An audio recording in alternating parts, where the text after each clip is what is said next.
कि राजधानी के अंदर में सैकड़ों करोड़ रुपया ठगी हुआ है और गंभीरता इस बात की है कोई साइबर विशेषज्ञ नियुक्त नहीं किया। साइबर थाना अलग से नहीं है, साइबर सेल का गठन किया गया है। प्रतिष्ठित अखबार ने छापा है, मैंने पूछा उससे तो उसने कहा कि पीएचक्यू से मैंने पता किया। पत्रकार साथी जिनकी बात माननीय सदस्य कर रहे हैं, मैं निवेदन पूर्वक कहता हूं कि मैं भी मिलना चाहूंगा।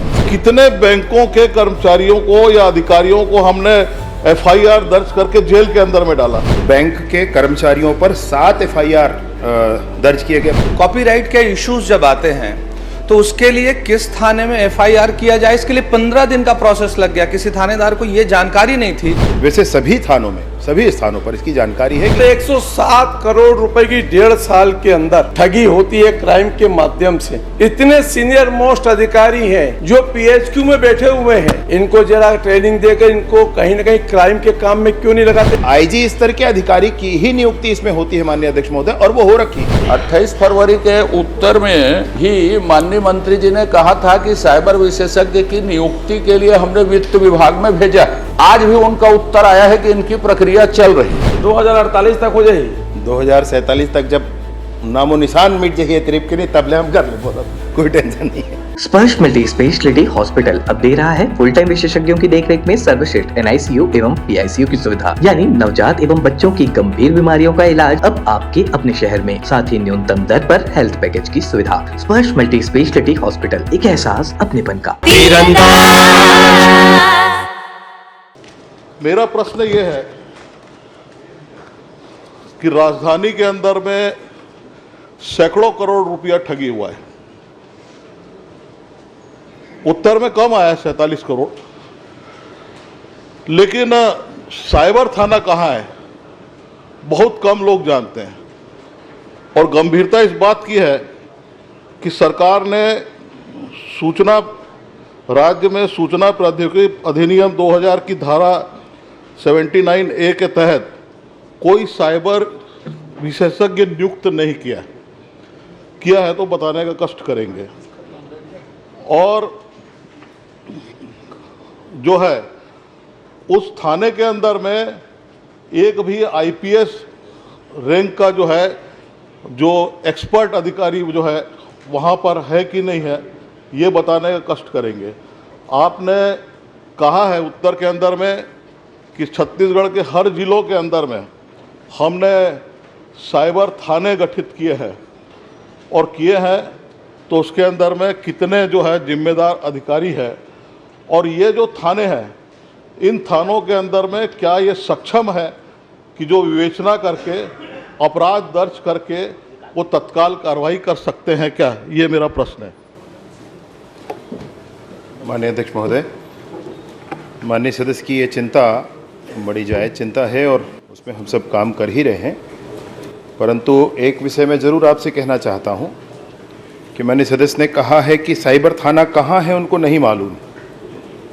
तो मैं बताना भी चाहता हूं माननीय अध्यक्ष महोदय कि माननीय मुख्यमंत्री जी के करकमलों से दिसंबर 2023 को साइबर भवन पूरा, अभी दिसंबर 2023 में माननीय 24 में माननीय अध्यक्ष महोदय, दिसंबर 2024 में 277 करोड़ रुपए से बना करके उसका उद्घाटन माननीय मुख्यमंत्री जी ने किया।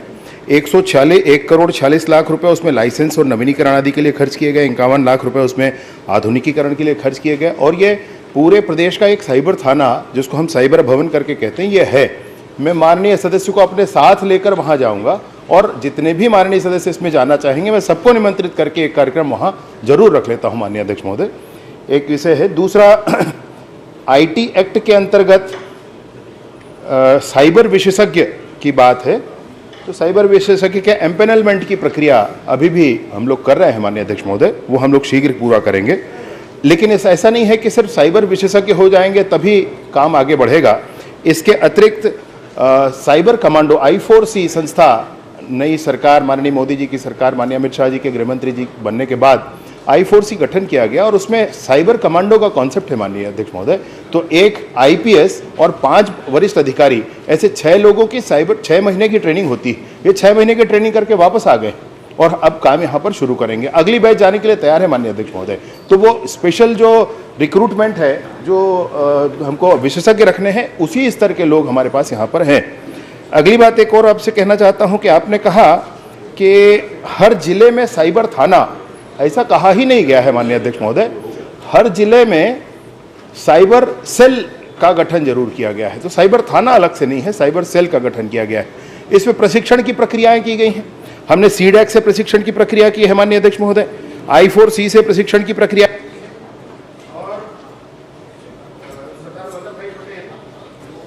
सरदार वल्लभ भाई पटेल नेशनल पुलिस एकेडमी, इससे भी प्रशिक्षण की प्रक्रिया की है। और ऑनलाइन प्रशिक्षण की प्रक्रिया लगभग हर हफ्ते हर थाने में चलती है। इस तरीके से हम इसने नॉलेज बेस बढ़ाने के लिए आगे बढ़ रहे हैं और जल्द ही आगे आएंगे। आंकड़े जो आपराधिक प्रकरण दर्ज होने के हैं, मैं माननीय सदस्य से भी कहना चाहता हूं कि AI के टूल पर आप उतना विश्वास ना करें, क्योंकि AI के टूल पर पहले जिसने भी कुछ बताया होगा वो उसको स्टोर करके उसी को आपको बता देता है। एक ऐसी घटना आप उसमें लें जिसमें आप बताएं कि आज दिनांक को ऐसा ऐसा हुआ, कल कोई और दूसरा उससे पूछेगा तो आपकी घटना को उसमें बता देगा। तो AI उतने परफेक्शन से अभी काम नहीं कर रहा है, पुलिस के डाटाबेस पर एक्सेस AI का नहीं है, और इसलिए जो आंकड़ा पुलिस के द्वारा दिया गया, विभाग के द्वारा दिया गया है, कृपया आप उसी को ध्यान करें। 15,000, 16,000 या AI में 18,000 कह दिया गया, तो AI पर वैसा विश्वास ना करें। फिर भी मैं जानना चाहूंगा माननीय अध्यक्ष महोदय, माननीय सदस्य, कि AI का कौन सा टूल यूज करते हैं?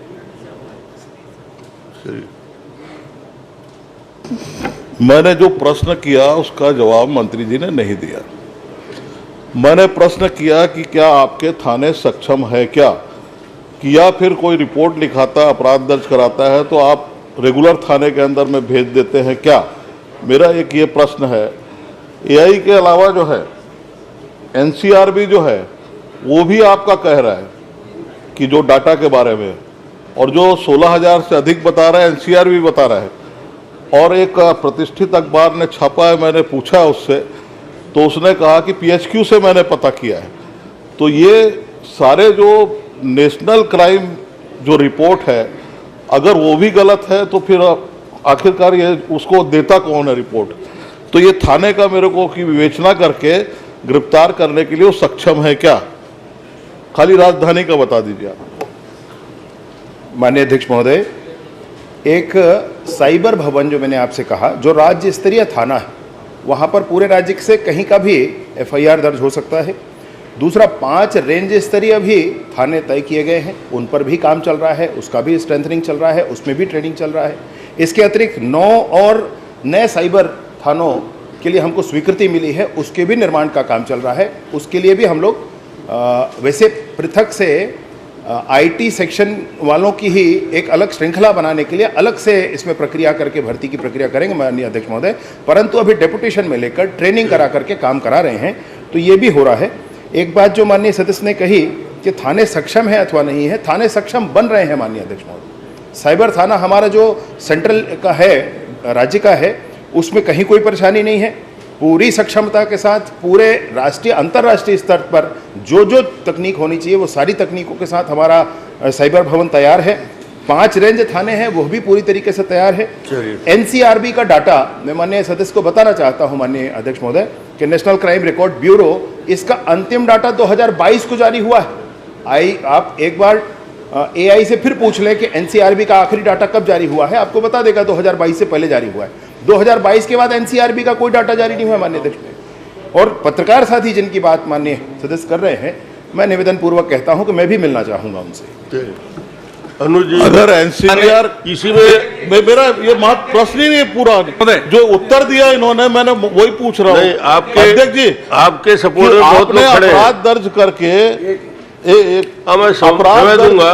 अध्यक्ष जी, एक ये बहुत चलिए आप कर लीजिए। आपने स्वीकार किया है उत्तर के अंदर में कि बैंक के कर्मचारी इसके अंदर संलिप्त है, और अपराध दर्ज करने के बाद में आज तक के हमने कितने बैंकों के कर्मचारियों को या अधिकारियों को हमने FIR दर्ज करके जेल के अंदर में डाला, या कितने अपराधियों को अभी तक के जो हजारों की संख्या में आ रहे हैं, कितने लोगों को हमने जेल भेजा है? चलिए। माननीय अध्यक्ष महोदय, माननीय सदस्य का यह प्रश्न भी बहुत ही अच्छा है और सबको ध्यान दिलाने वाला है। मैं ये ज़रूर बताना चाहता हूँ कि प्रश्नाधीन अवधि में बैंक के कर्मचारियों पर 7 FIR दर्ज किए गए, 3 प्रकरण दर्ज किए गए हैं। रायपुर जिले में 1 प्रकरण है जिसमें 4 आरोपी हैं, ये उत्कर्ष स्मॉल फाइनेंस बैंक का है। दुर्ग जिले में 1 प्रकरण है जिसमें 1 आरोपी हैं, ये बंधन बैंक वाला है। ये बिलासपुर जिले में 1 प्रकरण है जिसमें 2 आरोपी हैं, कोटक महिंद्रा बैंक के हैं। अतः 7 लोगों के ऊपर FIR करके और उनको जेल डाला गया है माननीय अध्यक्ष महोदय। और ये जो बैंक हैं, इन सारे बैंकों के माध्यम से आगे हम इस प्रक्रिया में भी बढ़ रहे हैं कि अब हम बैंक वालों को भी एकत्रित करके उनके सेल्स टीम को भी बताएंगे क्या करना है। इसके अतिरिक्त मैं आपको और बताना चाहता हूँ माननीय सदस्य महोदय कि विशेष रूप से पॉइंट ऑफ सेल पर, यह भारत में पहली बार हुआ है माननीय अध्यक्ष महोदय, भारत में पहली बार हुआ है, पॉइंट ऑफ सेल को भी स्थिति समझ करके कि ये बार बार ऐसे सिम कार्ड बेच रहे हैं जिसके कारण से म्यूल अकाउंट क्रिएट हो रहे हैं, तो पॉइंट ऑफ सेल पर भी कार्यवाही की गई है। 75 FIR किए गए हैं माननीय अध्यक्ष महोदय, 75 FIR क्या देंगे। अनुज जी एक प्रश्न कर लीजिए। माननीय अध्यक्ष जी बहुत बहुत आभार आपका, आपने अवसर दिया। माननीय अध्यक्ष जी, यही हाल इंटेलेक्चुअल प्रॉपर्टी की है। कॉपीराइट के इश्यूज जब आते हैं तो उसके लिए किस थाने में FIR किया जाए, इसके लिए 15 दिन का प्रोसेस लग गया। किसी थानेदार को यह जानकारी नहीं थी कि किस धारा के तहत वो FIR दर्ज करे, और 15-20 दिन तो सिर्फ FIR दर्ज कराने में लग गए। और इसके बाद हुआ यह कि आज तक उसका कोई आउटपुट नहीं आया। जब भी कोई इंटेलेक्चुअल प्रॉपर्टी का कोई गैर कानूनी तरीके से इस्तेमाल करता है उसको तुरंत रोकने की जरूरत होती है माननीय अध्यक्ष जी, और अगर उसको नहीं रोका गया तो जिसका नुकसान होना उसका नुकसान हो चुका होता है। तो मैं माननीय मंत्री जी से यह जानना चाहता हूं, इंटेलेक्चुअल प्रॉपर्टीज के लिए क्विक एक्शन के लिए उनकी क्या तैयारी है। चलिए मंत्री जी। नहीं, माननीय अध्यक्ष महोदय, ये साइबर क्राइम एक अलग मामला है और इंटेलेक्चुअल प्रॉपर्टी का ये एक अलग मामला है। लेकिन जो भी थाना आपको कोई असुविधा माननीय सदस्य को ही होगी या जिसको भी हुई होगी, मैं बिल्कुल एक बार बात करके इसको स्पष्ट करूंगा। वैसे सभी थानों में, सभी स्थानों पर इसकी जानकारी है कि किन धाराओं के अंतर्गत प्रकरण पंजीबद्ध करना है। राजेश जी छोटा प्रश्न करिए। बहुत छोटा ही प्रश्न है। सम्मानीय अध्यक्ष महोदय, हम रजत जयंती वर्ष की ओर जा रहे हैं, 25 साल होने जा रहे हैं छत्तीसगढ़ में, और क्राइम के मामले में लगातार ट्रेनिंग हो रही है। कभी हैदराबाद में सुनते ट्रेनिंग लेकर के आ रहे हैं पुलिस के बड़े बड़े अधिकारी, कभी यहाँ पर ट्रेनिंग सुनते हैं। लेकिन वाकई में चिंता का विषय खाली इतना है कि अगर 107 करोड़ रुपए की 1.5 साल के अंदर ठगी होती है क्राइम के माध्यम से, और कुल आपके उत्तर में ही आपने बताया 3 करोड़ समथिंग वापस पैसा दिलाया, चिंता का विषय यही है। दूसरा, इतने सीनियर मोस्ट अधिकारी हैं जो PHQ में बैठे हुए हैं, इनको जरा ट्रेनिंग देकर इनको कहीं ना कहीं क्राइम के काम में क्यों नहीं लगाते। एक IG स्तर का एक अधिकारी अभी तक नहीं है इसके अंदर, जो पूरे क्राइम को, आज ये सबसे बड़ा एक खतरा बन गया है। और तीसरा, मैं आपके संज्ञान में लाना चाहता हूं कि इस रायपुर में जब चालान कटते हैं और चालान के अंदर भी फर्जी क्राइम होने लग गए, और यह साइबर की एक रिपोर्ट है। अध्यक्ष महोदय, मैं आपके माध्यम से मंत्री जी से कहूंगा कि जरा इसका भी एक बार विश्लेषण जरूर कर ले, ये आपको आग्रह करना चाहता हूं। लेकिन कम से कम एक IG स्तर के अधिकारी की आज आप कम से कम नियुक्ति करें ताकि इसकी प्राथमिकता को समझे, प्रश्न आ गया। अब मंत्री जी जवाब सुन लो। माननीय अध्यक्ष महोदय, माननीय वरिष्ठ सदस्य हमारे, उन्होंने कहा कि 107 करोड़ इसमें जब्त हुए हैं और 3.69 करोड़ उनको वापसी की जा चुकी है।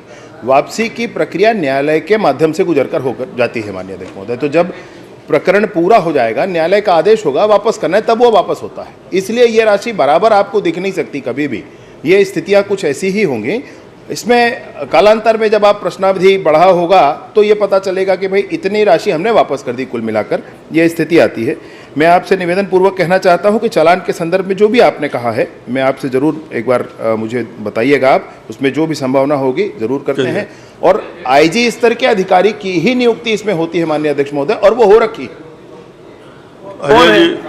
माननीय अध्यक्ष जी, कौन अगर देख रहा है कोई तो। राजेश जी आपको हो गया, तुम एक प्रश्न कर लीजिए। माननीय अध्यक्ष जी, इसमें गंभीरता कितनी है मैं माननीय मंत्री जी को अवगत कराना चाहूँगा, या प्रभु दोनों डिप्टी सीएम साहब बैठे हैं। 28 फरवरी को मेरा एक प्रश्न था इसी में। 28 फरवरी के उत्तर में भी माननीय मंत्री जी ने कहा था कि साइबर विशेषज्ञ की नियुक्ति के लिए हमने वित्त विभाग में भेजा है। आज भी उनका उत्तर आया है कि इनकी प्रक्रिया चल रही है। तो मैं एक प्रश्न यह है कि इसकी प्रक्रिया कब तक चलेगी आपके विभाग में या सरकार में, कि कब तक हो जाएगी या नहीं होगी? नहीं होगी, हम जैसे हैं सक्षम हैं। दूसरा, आपने एक बात कही, ये नेशनल ग्रिड है, उसमें प्रशिक्षण ले रहे हैं, और कहा कि नरेंद्र मोदी जी ने 5000 कमांडो बनाने के लिए कहा है करके।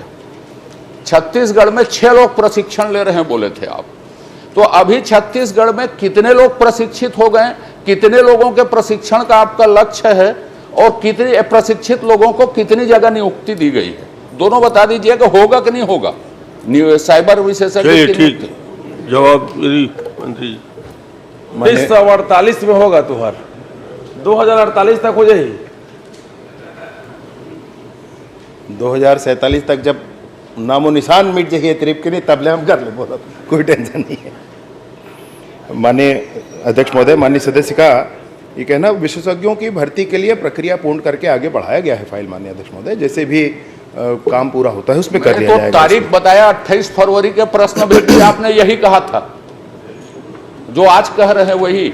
मैं आप कब करेंगे नहीं जानता, पर गंभीरता कितनी है, कितनी सारी ठगी हो रही है। माननीय अध्यक्ष महोदय, माननीय सदस्य मुझसे नियंता बनने की बात कह रहे हैं, मुझसे पूरा सब जातियों के नियंत्रक बनने का कह रहे हैं। ये कैसे संभव है माननीय अध्यक्ष महोदय? प्रक्रिया है, जितनी प्रक्रियाओं के माध्यम से होगा।